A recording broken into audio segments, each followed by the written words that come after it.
And it looks like we are live. We'll give a few minutes for us to be joined on Facebook Live. And as people are joining, I'd like to welcome everybody and good evening to all of our attendees, and welcome to the continuation of these educational seminars that are brought to you by the Armenian American Medical Association and Armenian Bar Association. Tonight's event is also organized along with the Armenian Engineering and Scientists Association, as well as the Hellenic Lawyers Association.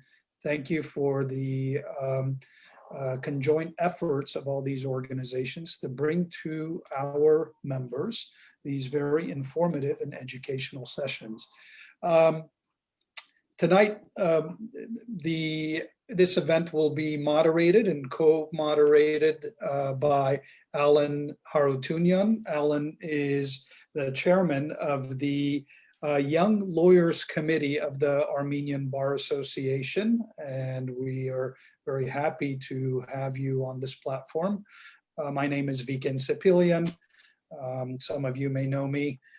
I am part of the Armenian American Medical Association. Alan, please, I would want to invite you to make some opening remarks. Thank you, Viken. Thank you first to our attendees for joining us tonight. I want to also thank our speakers, Oksana Takforyan and Tamar Terzian, who have planned a really robust evening for us, and we're going to get into the nitty-gritty of bankruptcy and small businesses. So Viken and I don't want to talk too much. We're going to leave the floor to Oksana and Tamar. I'll just start by introducing Oksana. She is the partner and chair of the Bankruptcy and Financial Restructuring Practice Group at Tharp & Howell. She's been practicing for 19 years, and her practice serves various sectors, throughout California and across the nation, including entertainment, retail, manufacturing, technology, and finance. Her practice focuses on Chapter 11 bankruptcies, both in the restructuring, transactional, and litigation areas. And Oksana, thank you very much for being here, and we look forward to your comments. Thank you. Thanks for that introduction. I'm glad to be here. Thank you for all the organizations that have come together to host this event. And I'm very much looking forward to a discussion about bankruptcy and how it can help small businesses in this time. Great. And our other speaker who will be speaking first is Tamar Terzian. Tamar has 10 plus years experience in practicing in bankruptcy law. She is a part of Brutkus Grumman. I hope I didn't, mispronounce that law firm. She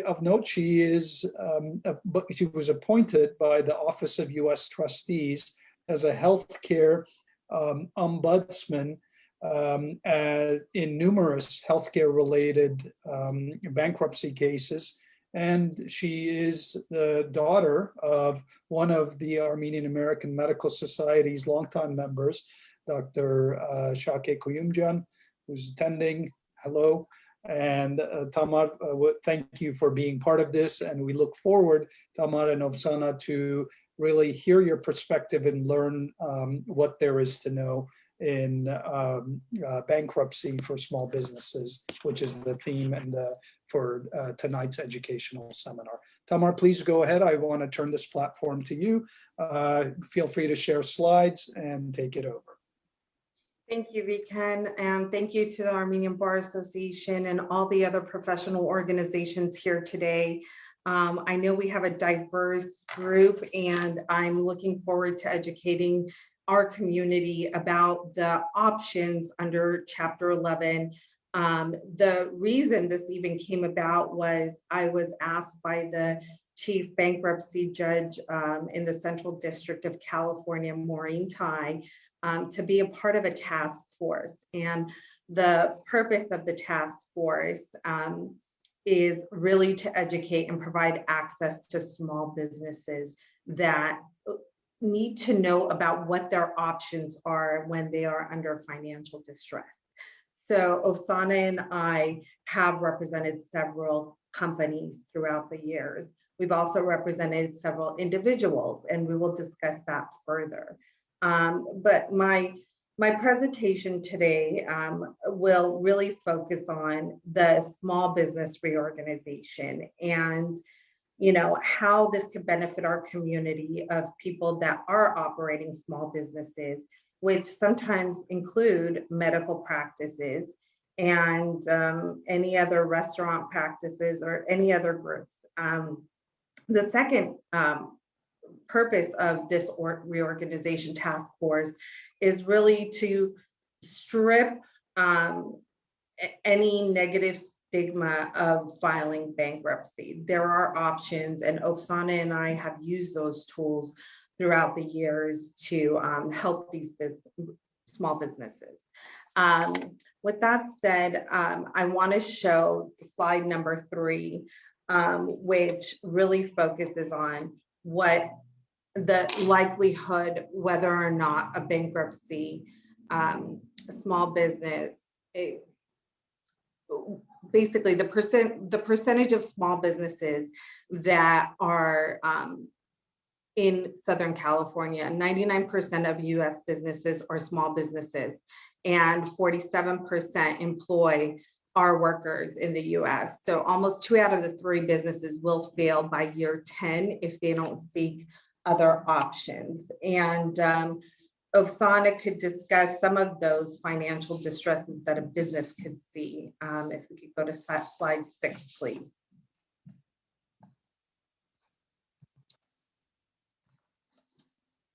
Great. So here is just some of the examples of what could lead to financial distress that may lead to a company considering filing a bankruptcy. And just to clarify, what we're talking about today is a reorganization or a restructuring. So we'll primarily focus on Chapter 11 and a new subchapter 5 of a certain type of a Chapter 11 that is specifically for smaller businesses, and it's meant to be less costly and on a faster track than a typical Chapter 11.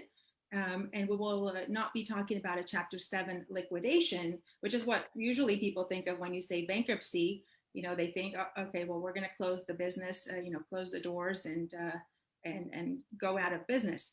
But a big part of the bankruptcy is also a reorganization restructuring, where you can, and we'll go through some of the the methods by which this is done. And how a company can use bankruptcy to actually survive difficult times and then be able to come out of it after confirming a plan of reorganization as a much stronger, healthier, financially healthy company coming out of a bankruptcy and not having to shut down its doors. And so some of the things that could lead a company to consider filing a Chapter 11 reorganization are some of the issues listed here, such as lacking sufficient cash flow to service debts, or starting to default on a loan, or creditors taking collection actions against the business, carrying excessive liabilities, having substantial tax liabilities, perhaps facing a pending foreclosure, and also confronting a large judgment without sufficient assets to pay. I mean, there's a lot of other things that could lead to financial distress, but these are typically what leads a company to kind of consider a reorganization.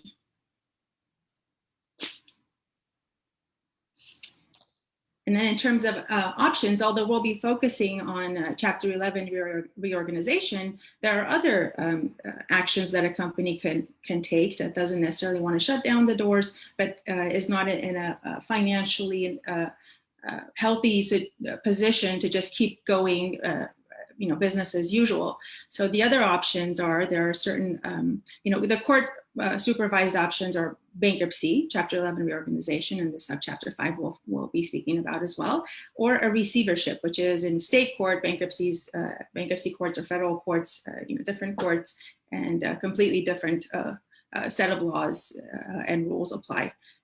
There's also out-of-court options. One is to a dissolution, shut down the doors, pay what you can, and so kind of the solution to do that, to close the business on your own. I guess we could have also included here court supervised dissolution would be the Chapter 7 that I kind of mentioned earlier on. There's also out-of-court workouts, which is sort of like a reorganization. Well, it is a reorganization, but you don't have court supervision, so you don't have to adhere to the bankruptcy code, and there's certain other elements that I guess, I don't know if we'll get a chance to talk about pros and cons of out-of-court workouts and bankruptcies in this particular session, but that's something that companies should consider when they're deciding which option to take. And another one is an assignment for the benefit of creditors. That is also something in lieu of a bankruptcy or reorganization, although that's usually utilized when a company is going to be closing and not a reorganization. And I think Tamar will take this now and lead us into more about subchapter 5. And were you going to talk about the principles of? Yeah, I think we want to discuss, the purpose of a bankruptcy is really to provide a fresh start, whether it's for the individual or for the business. And it could be from credit card debts to commercial debts or any other types of debts. And what ends up happening is we eliminate that debt eventually. In a Chapter 11 reorganization, and we'll go through the entire process, whether it's subchapter 5 or Chapter 11, there is the fair and orderly liquidation and rehabilitation of the assets to all the creditors.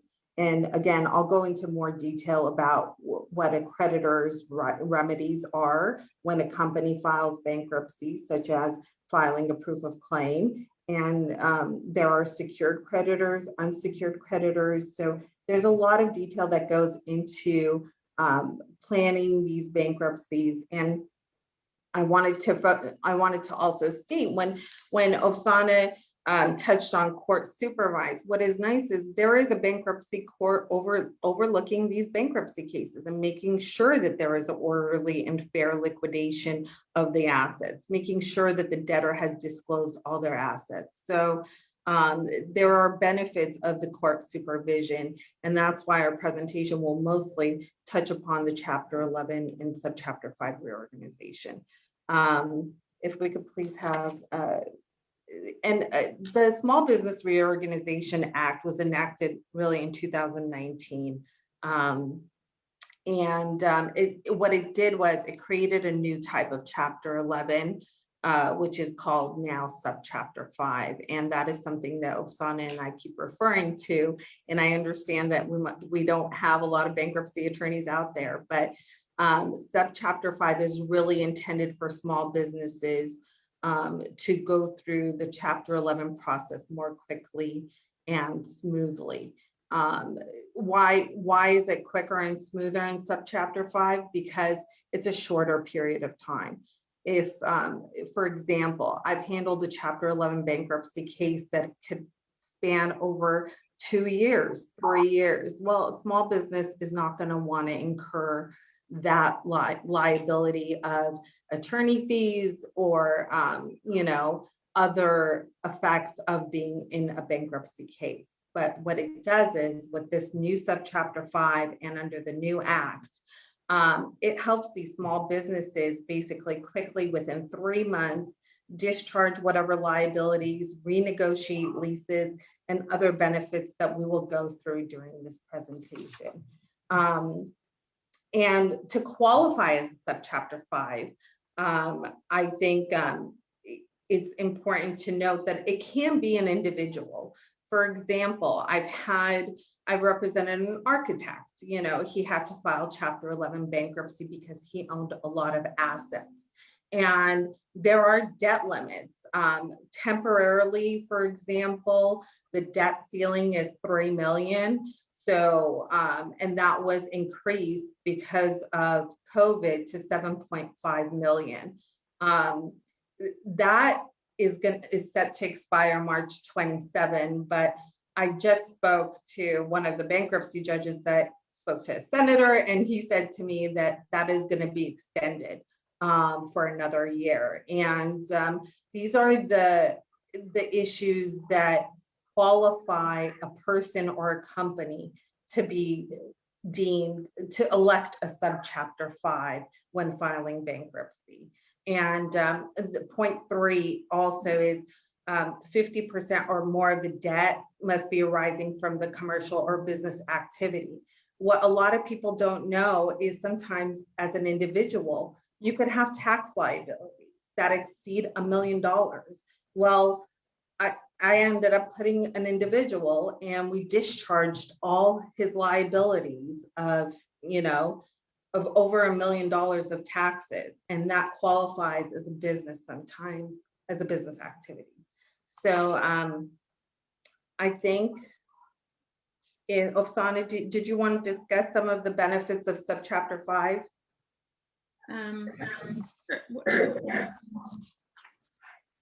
Yes, I was thinking that we would go through the chapter 11 first and then differentiate, but we can absolutely talk about the subchapter 5s. So there's certain requirements in a chapter 11 that have been eliminated in a subchapter 5 case in order to have the case moving along faster and for it to be more cost effective. So what's the process? When you file the subchapter 5 case, there's a trustee that's appointed, and a 341A meeting of creditors are held within 24 to 48 hours. In a chapter 11, not a subchapter 5, there is no trustee appointed unless the creditors move for the appointment of a chapter 11 trustee on the basis that the debtor cannot be trusted. Otherwise, the debtor is typically in control of its own case. In a chapter 11 case, they're a debtor in possession, and they're a fiduciary along with their bankruptcy counsel, and they're supposed to look out for the interests of the estate. And so unless there's reason to believe that the debtor cannot be trusted to follow or meet its fiduciary responsibilities, then upon a motion by a creditor, a trustee would be appointed, but that's typically not the case. And a meeting of creditors is held in a chapter 11 case as well, but that's usually, perhaps a week, 2 weeks, sometimes even 3 weeks into the case, not quickly. The OUST here stands for Office of the United States Trustee, which supervises kind of over all of the bankruptcy cases that are filed. And they conduct an initial debtor interview, kind of getting to know the business and what it's about.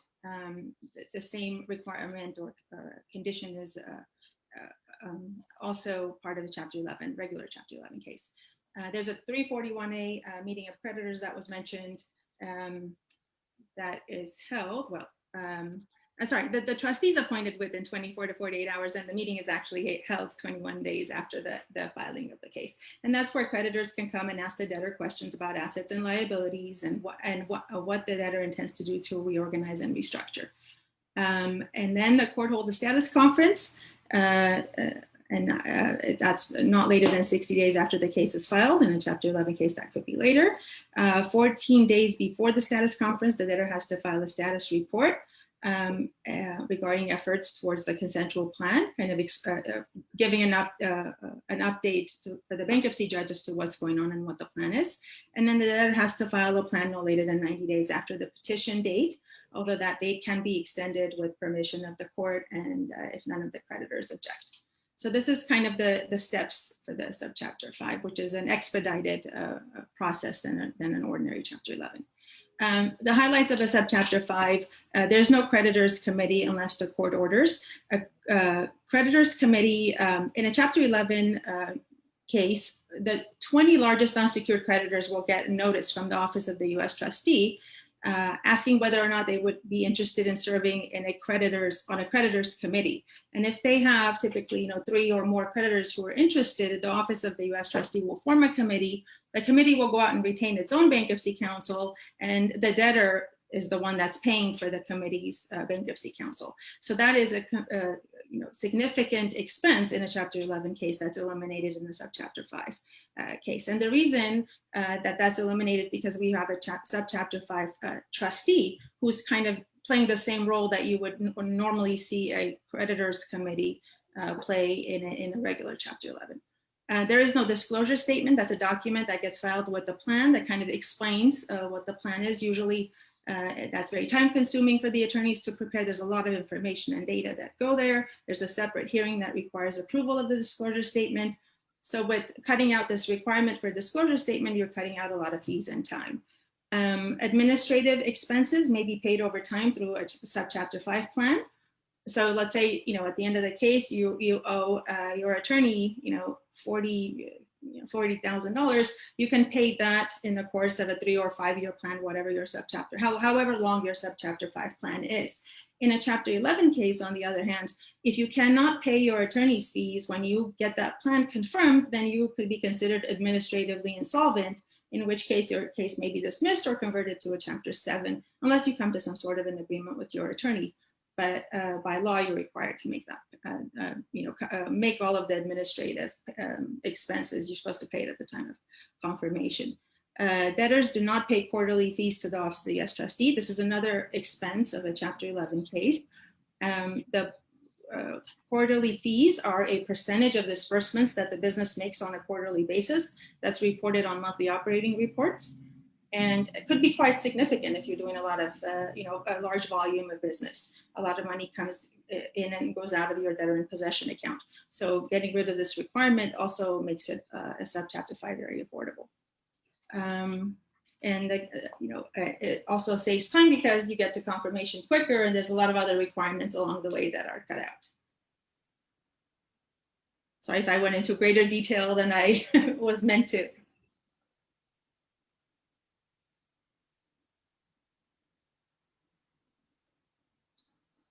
Let's see, I want to just look at this and highlight what's important. So let's see. Only a debtor in a Subchapter 5, only a debtor can propose a plan. In a Chapter 11, the debtor has an exclusive period in which to file a plan, but once that expires and the debtor does not file a plan, a Creditors Committee or other creditors can also file a plan. The debtor does not need to obtain acceptance of a plan, even if one impaired class, one impaired class of creditors. So again, these are, I have to constantly, in my mind, I'm comparing it to a Chapter 11 because the only way to show that its effectiveness or efficiency and the cost effectiveness is if you were familiar with the Chapter 11 case, you can see what how much of a benefit it is. It's kind of hard to talk about it in a vacuum and say, oh, it's really efficient and effective if you don't know what you're comparing it to. And I'm assuming there's some, non-bankruptcy attorneys in the audience primarily. So I apologize if I'm going into too much detail, but I want to give you kind of an idea of what we're comparing it to. Let's see. And one other important, aspect of a Subchapter 5 is that usually for an owner equity holder to retain an interest in their business, they have to, put in there's certain requirements in a Chapter 11 case that have been eliminated in a Subchapter 5 situation, Subchapter 5 bankruptcy. So as long as you make your payments for your 3 or 5 year plan, then you get to retain your equity in the company, the owner's equity. So I think that's another significant change from a Chapter 11 to a Subchapter 5. I think that's it with this slide. Yeah, I think, and if we could go to slide 19, Osana really touched up on the benefits of Subchapter 5. And what I'm going to discuss is right now is whether it's Subchapter 5 or Chapter 11, and so that it's not too confusing. There are tools within both types of chapters that are used that benefit the business. And this is what we called here were temporary lifelines. When you file bankruptcy, for example, there is something called the automatic stay. And I know that's a legal term. And just to simplify, that means that no no creditor could try to recover or claim anything. It just provides a breathing space for the debtor. You won't get any more creditor calls or any foreclosures. It just keeps the creditors at bay while negotiating and restructuring the terms with the creditor. And a few examples like we've listed here are lawsuits will stop, wage garnishments, or telephone calls. And small businesses under both sub 5 and chapter 11, you'll continue to operate. And what happens with those creditors is there's a moment that everything has stopped and freeze. And so they'll have a claim up till the date that you filed bankruptcy. From then on, which we call the petition date, from then on, you continue to operate your small business, you continue to pay your employees, you continue to pay your utilities. And these are all done with the court, and you maintain control of your business. Of course, unless the court orders otherwise, which is really extremely rare. It's only instances of where the Office of U.S. Trustee comes in and says, hey, we see some bankruptcy fraud here, or management. For example, I had a case where they were running rehab facilities, and the management and the owners were just not abiding by any of the rules. And that means all federal rules, tax rules, whatever it may be, healthcare laws. And so they eventually put in a Chapter 7 trustee to operate that rehab facility. And that's where the Office of U.S. Trustee could get involved. But in most instances where it's a small business, it is very unlikely unless there's extreme fraud or something to that nature. So management will work closely with our bankruptcy counsel and other professionals.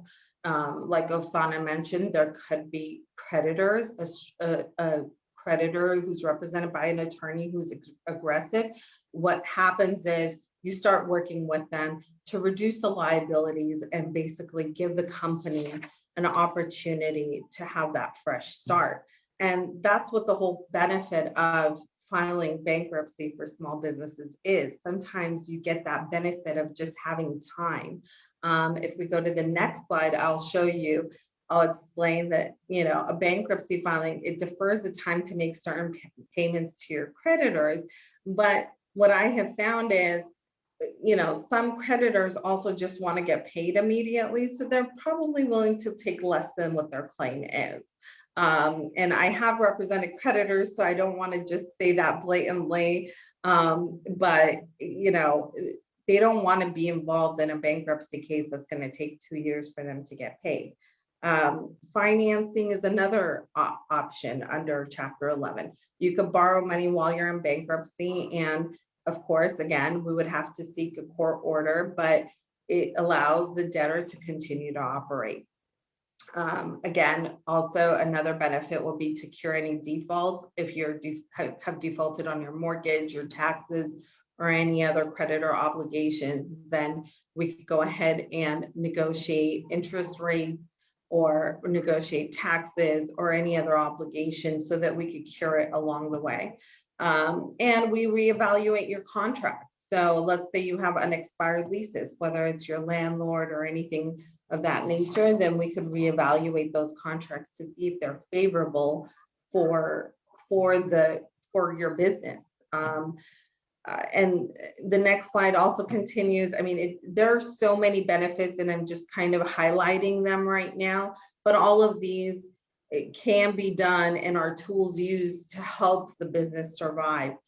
We could reduce interest rates. And when I say that, I think of a case where I represented a client who owned 4 separate commercial buildings, and we filed Chapter 11 for him. We ended up selling one of the assets, which is the second bullet point. We could sell an asset within the bankruptcy case, and we could also reduce interest rates or reduce even the liability on the note. It's all negotiable, and Chapter 11 gives you that breathing room to do that. I'm not going to discuss cram down because that really gets complicated with the details of Chapter 11.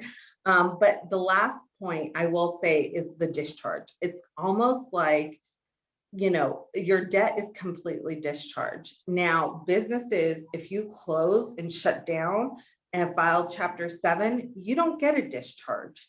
But in Chapter 11, you could get a discharge after you confirm a plan. And confirmation of a plan means that you propose a plan to the court where you're going to be paying your creditors according to the terms of the plan. And again, this discharge is beyond, like, I mean, it's just such an amazing tool to have because you've reduced your liabilities and you've canceled any liability to that creditor. Again, there's just a host of benefits of filing Chapter 11 and the other powers that we have in imposing a plan. If you have an aggressive creditor, for example, it really helps you have a platform to negotiate with that creditor. And like Oksana also mentioned, creditors can come in and push you into bankruptcy. Those are called involuntary bankruptcies. And that could happen when, you know, you have not taken care of any of the financial issues that your business may have. We're going to skip slides 24 through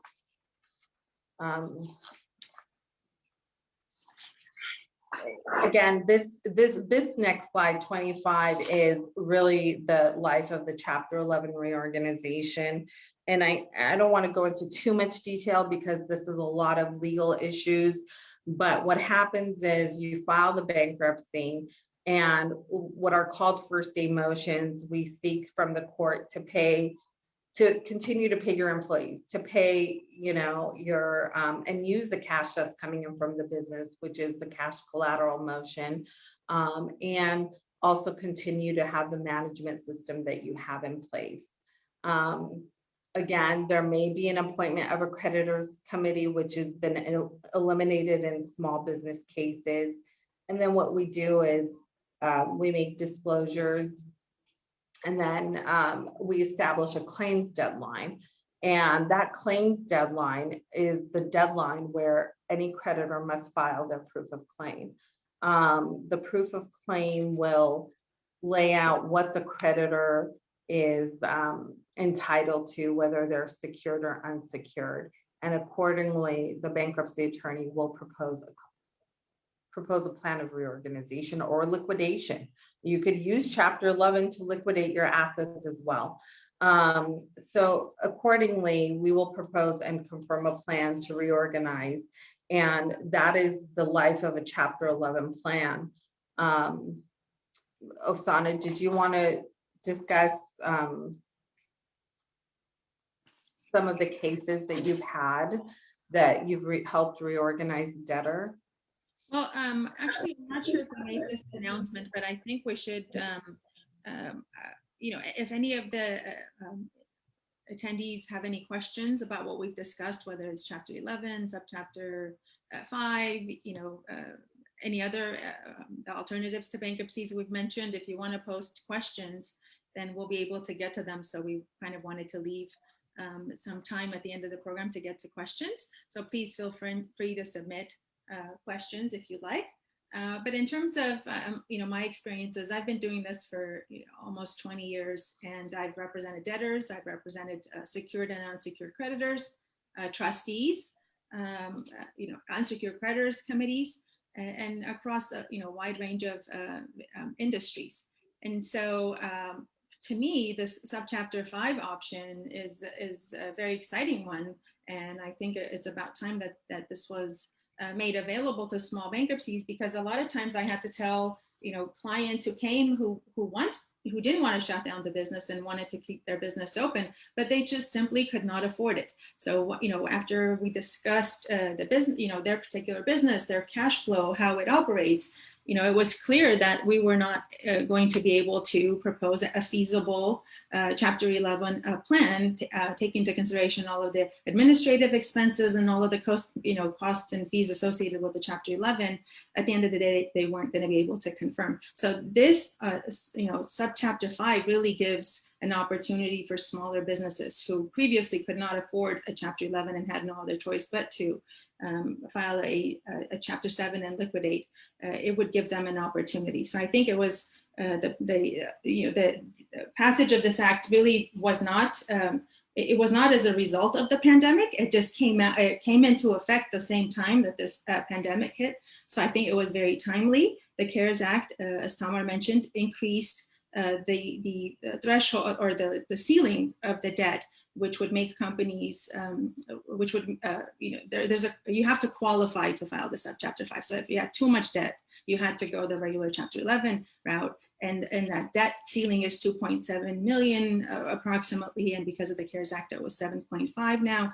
And as Tamar mentioned, it will be extended. So that increased limit was going to it will no longer be available after March 27 unless it's extended, and it seems like that's going to be. So I would encourage any small businesses that are having financial difficulties as a result of closures, mandated closures because of this pandemic, who are having difficult time, if you think that this might be something that could help your business, then that's something that you should consider and call and consult with the bankruptcy attorney and see if this is an option for you. I think we do have one question I see in our queue. It's a non-judicial foreclosure state such as California. If the borrower files bankruptcy, which grants them the automatic stay for a certain duration of time, in the case of a secured loan with real property as collateral, what is the recourse as well as the timeline for the lender to be able to pursue foreclosure action on the collateral property? Also, can the lender still accrue interest on the principal she is owed after the date bankruptcy was filed by the borrower? I think that's a lot of questions in one question, but if I'm understanding clear, it really does depend on how much equity is in the property. The normal course of action is, like I said, there's a relief from the automatic stay that you would have to seek in order, which means filing a motion to stop to get relief from the automatic stay and proceed in state court. I think, can the lender still accrue interest? Yes, you can, on the principal after the date of the bankruptcy. So I think based on the question and without having all the facts, I could, those are the responses that I have. We also have another question, and Oksana, maybe you could answer this. Can a small business debtor sell assets to a new corporation set up by the former owner? Example, small business debtor owner of a gym files a Chapter 11. Can the owner officer purchase the asset from his business free and clear of liens? Assume everything is disclosed and open for bids. Is a sale of a corporate assets to its officer possible under Section 363? This question is by Sevan Gregorian, who is also a bankruptcy attorney. So if so, then the officer can basically purchase the assets free and clear of the unsecured debts of the former business.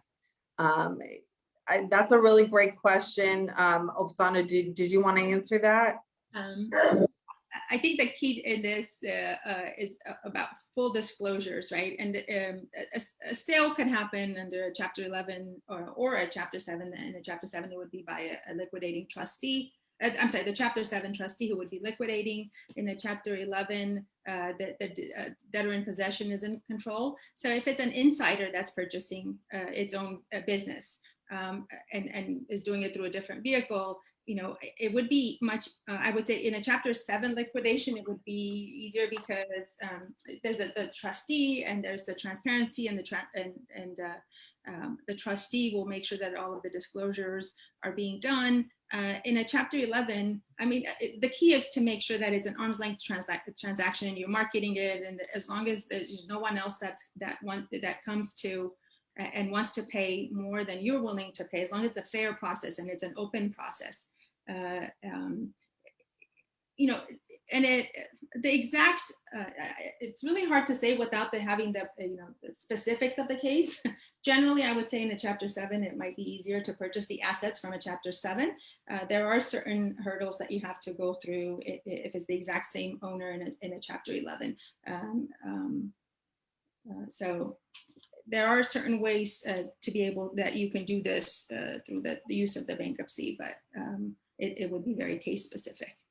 Yeah, and I agree with Oksana. I think it's definitely possible. Disclosure is the main issue usually in these situations. And disclosure meaning if you're an owner or officer, I always have clients that ask me, hey, can I transfer my property or transfer my business to my daughter or my son? And usually the answer to that question is if it doesn't smell right, then probably no. But again, it could be with full disclosure, and there's nothing that cannot be done in a Chapter 11 case, in my opinion. But when we say full disclosure, also, in Chapter 11 cases, what is a key element are making sure you have all your financial documents together, your balance sheets, your profit and loss statements, your cash flow statements, and any potential projections, because even though there's no Chapter 11 trustee or Chapter 7 trustee overlooking all these documents in a small business case, they certainly can ask for it and will ask for the profit and loss statements in order to confirm a Chapter 11 plan of reorganization. I did want to also explain that there are other chapters like we've mentioned during the presentation. For example, if you are a sole proprietorship, you actually have the option under Chapter 13 to reorganize. Again, your unsecured debt limit there are ceilings, and I think the secured debt limit is 1.257. So in those situations, and you want to be careful, but that is an option for reorganization. There is also a Chapter 12 case, and I actually have one.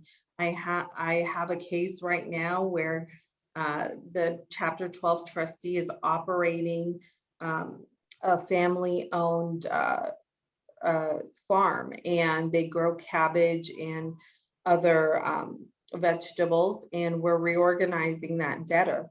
But again, it all comes down to your financial documents and the ability to rehabilitate the business. And the last option is if you just want to not operate the business and walk away and close your doors, that is the Chapter 7 liquidation. There are no monetary or type of business restrictions under Chapter 7, but again, you do not get the benefit of eliminating your debt in Chapter 7 as a business. So sometimes I will recommend it for certain clients, and that's a whole presentation in itself of recommending Chapter 7 for a business. But it's extremely rare that there's really no benefit other than putting everyone on notice, all your creditors, that, hey, my business is no longer operating. And you can't transfer it, and you can't open up a new business, call it a slightly different name, and continue to run the same type of business.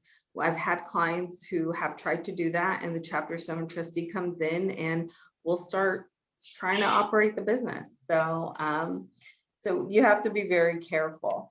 And I think, Oksana, is there, maybe you could help me with this in explaining what are the, how can a company get out of bankruptcy, and we went through the procedure of it, but are there any other comments that you would like to make about a company exiting the bankruptcy? So, in a Chapter 11, it would be the plan and that we discussed, and the disclosure statement that goes with it, which in a subchapter 5, you don't have the disclosure statement. Typically, what happens is your creditors you put your creditors in different classes, right? Secured creditors are in different classes depending on their collateral because they're different. There's administrative creditors, there is priority creditors. So tax, for example, the taxes are priority claims in the bankruptcy. And then your general unsecured creditors, your credit card debt or a judgment that hasn't been recorded against the property, isn't a secure judgment, but it's an unsecured debt. All of those kind of unsecured claims go in a class together. And in a typical, Chapter 11 case, you can get so what you do is you file your plan and your disclosure statement. You get approval of the disclosure statement and plan, and then you send out ballots in a Chapter 11 to the creditors to vote. And each class kind of has their own vote. And if it's not a consensual plan, meaning if all of the creditors and classes don't vote in favor of the plan, then that whole cram down that Tom was trying to get away from, you can still get a plan confirmed over the creditor's objection if at least one impaired consenting class, again, these are legal terms, but a class that is getting less than they would normally, than they are owed. That's why they're impaired. And if one class consents to the plan, then the court can cram down the plan, meaning that they can approve the plan over their objection, as long as all the creditors are getting more than they would get in a Chapter 7 liquidation. So that's the other element of this. So you can get a Chapter 11 plan confirmed and continue to operate as long as, and you can get a plan approved over creditors' objections, as long as you're giving them more than you would give that they would get in a Chapter 7 liquidation, which makes sense, right? If you were to close your doors or liquidate, and a Chapter 7 trustee sold all your assets, they would be getting a certain amount. And so by paying them a little more than that amount, you're putting new value into the plan. The owners of the company, somehow that money has to come from somewhere. Then they get the right in exchange for putting that extra to be able to operate their business going forward. So that's pretty much it. There's a plan that has to be confirmed. It could be consensual, or if it's not, it could be crammed down by the court. And if you cannot do that, if you cannot get a plan approved, then at that point, the case will either get dismissed or it'll be converted to a Chapter 7 liquidation. And the cram down really doesn't, you really don't need to be too concerned about the cram down provisions under subchapter 5. My understanding is there's really been a lot more. So far, there's been about 90 cases ever since this act passed in 2019. And most of them have been a very quick process within 3 or 4 months where they're confirming a plan. For Oksana and I, who have done this several times and helped debtors, that is amazing to have a plan confirmed that quickly. Like I said, I know we've handled a lot of larger cases, and most of our audience has heard about these cases. For example, the PG&E case, that's been several years. The Hertz case is a current case right now that is going on. So you hear about these cases, but what you don't maybe completely hear, and these are the legal issues behind it all, is that PG&E paid all their creditors in full. I represented a creditor in that case, and we got 100% payment, which it took a long time, and the administrative fees for the attorneys were over $400,000, but the creditors did get paid in full. So there are those cases as well that you want to. They really reorganize. PG&E has not shut down. It's a tool that they used, and it helps them get all of their ducks in a row. And I don't know if we have any other questions from the audience, but I just, our audience has many various professionals, even healthcare professionals. You are operating a business at the end of the day as a professional, unless you work for the city or the county. But one of the things that I wanted to say is the tips of gathering all your documents, making sure that your insurance policies are in place, your licenses are current and up in place. These are all your corporate documents, whether they're in good standing, the bylaws. And I know Oksana specializes in even preparing those corporate documents. And again, your financial documents, balance sheets and profit loss statements. So these are all the documents that you want to make sure that you keep orderly in operating your businesses. And yeah, I don't know if we have any other questions from the audience. In the chat, there's a question. Would you please share the presentation deck? So, and I think we're going to make those materials available. Can someone please? I'm not sure exactly where we're going to make them available. So, if someone, whether that's Alan, Viken, or Tamar, if you know, can you please share with our audience? Yeah, we can perhaps, if it's okay with you, we can email it to the invite list if it's okay with the speakers. Yes, absolutely. This presentation, this PowerPoint presentation was really prepared by the task force. And I'm on the outreach committee. I want to thank the Armenian Bar Association because they actually converted it to Armenian, and it's going to be also posted on the bankruptcy court's website. This is something that was a vision of the task force, is to get out there and let all these businesses know. Like I said, as professionals, we are all operating businesses technically. I also I want to announce for the lawyers that are in attendance through the Armenian Bar Association, this program is being offered for 1 hour of a CLE credit. And so for more information on that, you guys can email info@armenianbar.org and we'll get that set up for you guys. Great, thank you. Really, it was a very informative lecture. And of course, there's a number of ways if the audience has questions, you can use the Q&A function, or you can place your question in the chats. And there are some questions that we had jotted down, and some of this you've already alluded to and you've touched on. But I want to sort of perhaps get back to it. Can a small business borrow money in bankruptcy, and what are the conditions under which that those would that money can be borrowed? So yes, a debtor in possession can borrow while in bankruptcy. It has to be done with the bankruptcy court's approval. And if the court allows it, sometimes there's a term that we use that has super priority when you get debtor in possession financing during the bankruptcy case, in order to encourage lenders to lend to a bankruptcy an entity that's in bankruptcy. So the answer to that question is yes. There are certain conditions, and it's very case specific, depends on the collateral and what business the debtor is in, so it's hard to give specifics, but the short answer to that question is yes, you can get a financing approved in a while you are in bankruptcy.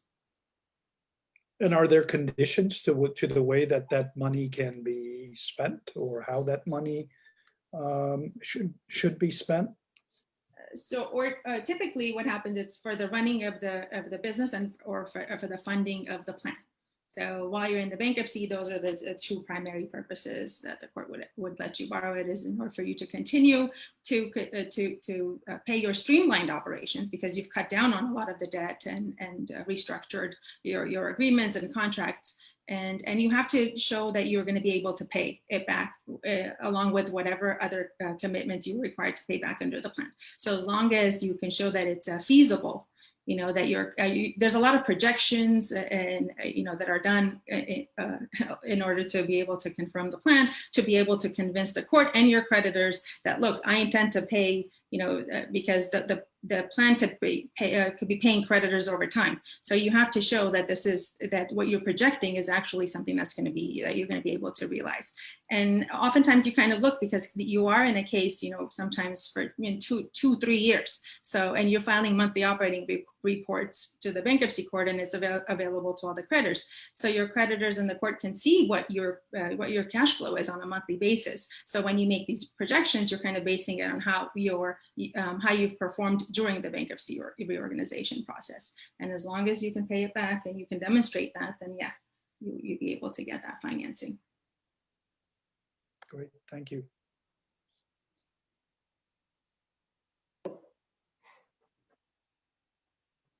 Any questions?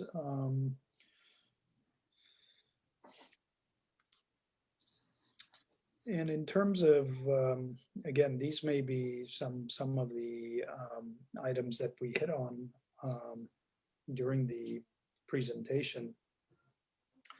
In terms of, does a small business need to pay its creditors while in bankruptcy? I know we hit on this. And is there a priority or and who determines that priority? I mean, the priority, so as we explained during the presentation, there is a proof of claim that is filed. You could be a secured creditor. A secured creditor is somebody that has a lien or a security interest in a collateral of the debtor. Or has filed a UCC-1 statement, for example, for personal property. And once you file a proof of claim, the debtor could object to your proof of claim. If, let's say, I say that I'm a secured creditor, but I'm not, the debtor has the right to object to that claim, and there will be a court determination and a hearing. And sometimes you have to prove up your claim, meaning you need to attach all the documents that support your claim. So it's not just enough to file a face sheet form. And so it really is a motion that a creditor, the debtor will bring before the court if they're objecting to the claim. Otherwise, the claim gets treated based on the bankruptcy code, basically. The bankruptcy code breaks down the priority of claims. So there's administrative claims, there are employee claims, there are reclamation claims, which, let's say you shipped goods 20 days before the bankruptcy. Within the 20 days, you could seek those goods back or file a reclamation claim. So there are different types of claims and priorities. Again, that would take another whole hour, but having said that, what the plan does, and we alluded to this earlier too, is there are classes. And in those classes, we address each type of claim. So if you're all unsecured creditors, you have, let's say, 30 unsecured creditors, all 30 must be treated equally under the plan of reorganization. And we've had that a lot where clients call me up and they say, I want to treat this person, my brother, who has a security interest, better than somebody else. And you just can't simply do that. And you can't not include all your creditors in your bankruptcy case either. That's often a question that I've received. So, those are the claim process and the priority process. Again, it goes in much deeper than that, but that's just the basics. So, Oksana and Tamar, do you guys have, as we kind of wrap up the hour, tips or words of caution that you guys would like to kind of go over? I know that was part of your slide, and maybe if we can close it out with that, that would be fitting. Oksana, do you want to cover it? Well, let's see. I would just say, if you are contemplating doing this, please do go to an experienced bankruptcy attorney for advice. There are a lot of nuances, as we talked about, in the bankruptcy code, and the bankruptcy courts will protect you. Unlike in some other cases where you're free to retain any counsel you want, in a bankruptcy, in a Chapter 11, the court has to approve the employment application of your bankruptcy counsel. So the bankruptcy attorney will do an employment application with the court, and they'll typically look for, but sometimes they do approve. Bankruptcy practitioner who may be Chapter 7 practitioners foraying into Chapter 11s and may not know these nuances. So you might, there's a lot of things here that we didn't talk about, preferential payments, fraudulent transfers. So sometimes you can get yourself in trouble if you file a bankruptcy and all of a sudden all of your financials are kind of out in the open. The Office of the U.S. Trustee is looking into it, creditors are looking into it. And, especially if it's a Chapter 7 or a Chapter 11 trustee gets appointed, they're now aggressively pursuing you. And, if you did pay your brother, if you didn't get a chance to ask an attorney like Tamar, who said, don't don't do it. You can't favor your brother over other creditors. Oftentimes you might end up in worse situation than you would be if you did not file the bankruptcy. So these are some serious issues. It could be a great benefit to a company that is experiencing financial difficulties, but make sure that you do it right. Make sure you get the proper advice. Make sure that have someone who knows what they're doing, looking at your financials and your transactions. Typically you got to look back 90 days prior to the bankruptcy filing, and when there's insiders involved, you go back 1 year. So you kind of got to look and see how you've operated that business and what you've done previously, and also to make sure that it's feasible, that you can actually afford to reorganize and you do have a business model. Your reorganization strategy is going to work. And there's a lot of factors now in light of these closures and the pandemic that in the past we've taken for granted. We're going to do this, we would go and argue for the client, this business is going to, it was having a seasonal issue and now we're past that hurdle, or whatever the issue is that's specific to that industry or company. A court might start questioning now in light of this environment. Your projections may not stand. Because what if there's another closure, if you're in the hospitality or the restaurant industry or something. So you have to figure out, once you file, how are you going to come out of the bankruptcy? How are you going to come out of the other side? So make sure that you have a good solid plan, and if it's a business model that's going to work, then this is a really a good option. There's a lot of things to take into consideration before you actually file.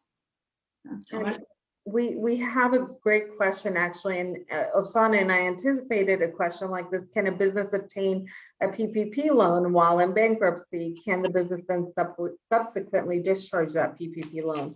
The PPP and the SBA loans that are currently, that were available actually because of COVID, it's really tricky. Technically, the PPP loan, if you're a business, you can, I believe, receive PPP money. Whether that loan is dischargeable is an issue that has not been addressed by the bankruptcy courts currently. But what I anticipate is that if the loan is a proper PPP loan and you abided by the requirements of obtaining the loan, I believe it will be forgiven. So it won't be discharged if you inappropriately obtain the loan. And that is my forecasting. There have been no bankruptcy decisions making that determination. Oksana, I don't know if you have any information with regards to the PPP loans. Yeah. Sorry, go ahead, Tamara. I didn't mean to. No, go ahead. In terms of the PPP loans, you still have to comply with the guidelines. So in order for not to have to pay that back, a certain portion has to be paid. It's for employee retention. So as long as you abide by the requirements of the SBA that were set forth in order to, it's not a discharge, but this loan to be forgiven. If you comply with that, that'll be forgiven regardless of whether you're in or out of bankruptcy. Earlier, if you're in bankruptcy, you didn't qualify to get a PPP loan. And I believe that is either has changed or it's going to be, it is a change that's going to be made. There's also the other EIDL loan that was being provided by the SBA directly. And a lot of companies I know obtained EIDL loan as well. And the question of whether that loan can be discharged, which ordinarily is going to be, needs to be paid back to the SBA. There aren't sufficient case law on that. So I don't know whether that's going to be discharged. And so we're kind of watching to see what happens. And whether or not you can get that while in bankruptcy. So a lot of companies that have come to me for consultations have kind of been holding off because if they filed, they wouldn't qualify, wouldn't be able to get these PPP loans and EIDL loans, and waited to get these proceeds in order to have cash flow to help them with the reorganization. Regardless of whether or not that would be able to be discharged because of the low percentage, for example, for the EIDL loan. So, there's a lot of considerations, business considerations here financially when you're making these decisions. But that was a good question. Let's see. Is there another one?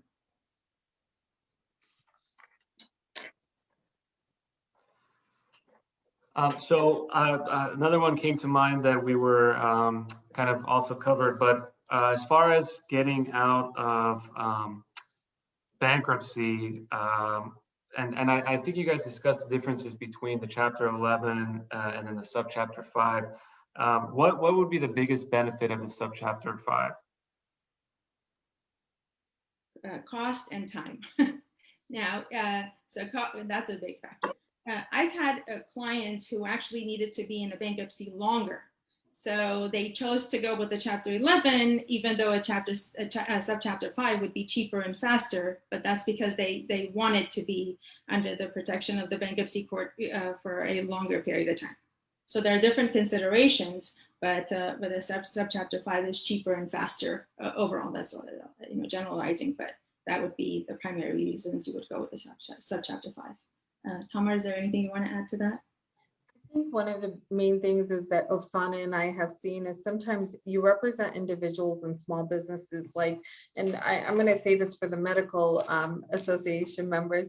I had a doctor where I represented him. He had partnered up with a person that he shouldn't have partnered up with. And, it ended up being a year-long process for him to reorganize. The small business Subchapter 5, it really reduces all the hurdles you have to go through. He was able to maintain control of his medical practice and continue to operate. But if this Subchapter 5 was available for him, not only would have the time been reduced, but the hurdles that I had to overcome against aggressive creditors would have made a huge difference. And again, one of the other things is there are patients being affected. There are customers and employees being affected. So yeah, I think the nuances that Ofsana and I know that we have to go through in a larger Chapter 11 case versus a Sub 5 case is a huge difference. And this should have been enacted years ago, in my opinion. Thank you, guys. And then kind of going along the lines of another option as opposed to the Chapter 11, you have the Subchapter 5. You guys did discuss other options outside of bankruptcy. Can you guys kind of briefly touch upon that? Yeah, I mean, there's out of bankruptcy court workouts that we could do, which means, there's a lot of pre-bankruptcy planning that we could do, which is out of bankruptcy court workouts is what we call them with creditors. And it really depends on the facts and circumstances of each case. And we could help a business basically and structure it so that we either prepare them for bankruptcy or we reorganize them outside of bankruptcy, if that's even possible to do. It really depends on the facts of the case. Another option that is the state court is that we kind of touched up on are ABCs, they're assignments for benefit of creditors. And it's literally what Sub 5 does.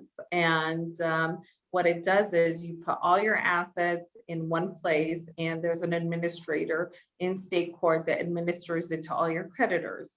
And creditors could file a claim, they receive a distribution based on their priority. So it's similar to the bankruptcy code, and this was really used by a lot of small businesses prior to this new chapter being enacted.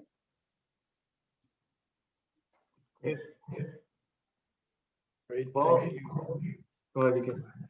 Yeah, thank you. If there are any other questions, now is your opportunity. This was definitely a very informative session. It's great to hear about all the various options. It has been tough times in many aspects over the past year or so.